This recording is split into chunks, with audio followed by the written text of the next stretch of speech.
নাহমাদুহু ওয়া নুসাল্লি আলা রাসূলিহিল কারীম, আম্মা বা'দ। সম্মানিত দর্শক শ্রোতা, আপনাদেরকে আমার সাপ্তাহিক এই বিশেষ আলোচনায় জানাচ্ছি সুস্বাগতম। আশা করছি পুরো আলোচনাটি শুনবেন, শুনে আলোচনার ভাব গাম্ভীর্য বোঝার চেষ্টা করবেন। প্রিয় দর্শক শ্রোতা, আজকে জুমার রাত, জুমাবার। এবারটি আমাদের জীবনে প্রতি সপ্তাহে একবার আসে। এদিনের অনেক ফজিলত রয়েছে। আমি আশা করছি আজকে থেকেই শুরু করলাম, প্রতি জুমাবার একটি ভিডিও উপস্থাপন করব। এই জুমাবার উপলক্ষে একেবারেই নিছক ইসলামী ভিডিও, যার দ্বারা আমাদের জীবনে কিছুটা হলেও পরিবর্তন ঘটে। চেষ্টা করলে এই আলোচনা শুনে আমার জীবনের মধ্যে একটা পরিবর্তন আনা যাবে। প্রিয় দর্শক শ্রোতা, আমরা গত শুক্রবার জুমা পড়েছি। এই শুক্রবার পর্যন্ত এসে পৌঁছে গেছি। এটা আমাদের কোনো কৃতিত্ব নয়, এটা আমাদের রবের বিশেষ এক দয়া। রব যদি চাইতেন তাহলে এই শুক্রবার আসার পূর্বেই আমাকে একটা বিপদ আপদ দিয়ে, মুসিবত দিয়ে আমাকে হসপিটাল পাঠিয়ে দিতে পারতেন। আমি এই দুনিয়ায় বেঁচেও না থাকতে পারতাম, আমার রব যদি চাইতেন। রব সেটা চান নাই। রব আমাকে বহাল তবিয়তে রেখেছেন, আমি সুস্থ আছি। এটা রবের এক বিশেষ দান। এজন্য আমাদেরকে রবের দরবারে শুকরগুজার করতে হবে। আমরা জুমার নামাজ আদায় করেছি। এটা আমাদের শেষ জুমার নামাজ হয়ে যেতে পারতো যদি আমাদের রব চাইতেন, কিন্তু হয়নি।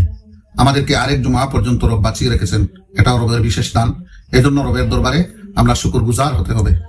রব চান তার বান্দা যেন প্রতিটা মুহূর্তেই তাকে স্মরণ করে, তার জিকিরে মশগুল থাকে, তার কালাম তেলাওয়াত করে, তার হাবিবের উপর দুরুদ সালাম ভেজে। এটাই রবের চাওয়া। কিন্তু আমরা আমাদের ব্যস্ততা, আমাদের দুনিয়াদারি, আমাদের বাজার হাট, আমাদের সংসার, এসবের জন্য অনেকটাই আমরা বিমুখ থাকি। কিন্তু এই জুমার রাত্রে, এই বৃহস্পতিবারের সূর্য যখন ডুবে যায়, তখন জুমা শুরু হয়ে যায়।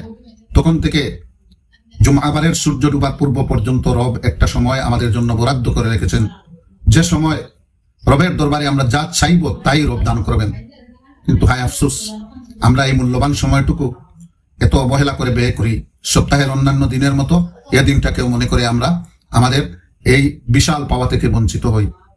তাই আমি আশা করব আমার দর্শক শ্রোতা যারা আমার এই আলোচনা শুনবেন, আপনারা প্রতি জুমার রাত আল্লাহর একটা বিশেষ নিয়ামত মনে করে সামর্থ্য অনুযায়ী আল্লাহকে ডাকবেন, নফল নামাজ পড়বেন, কোরআন তেলাওয়াত করবেন, তার হাবিবের উপর দুরূদ সালাম পড়বেন।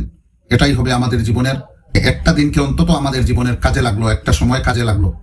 আমাদের তো সময় অফুরন্ত চলে যাচ্ছে, আমরা মোটেও ভ্রুক্ষেপ করছি না। কিন্তু আমরা চাইলে এই জুমাবার অন্তত রবের নিকটবর্তী হওয়ার জন্য একটা ব্যবস্থা নিতে পারি।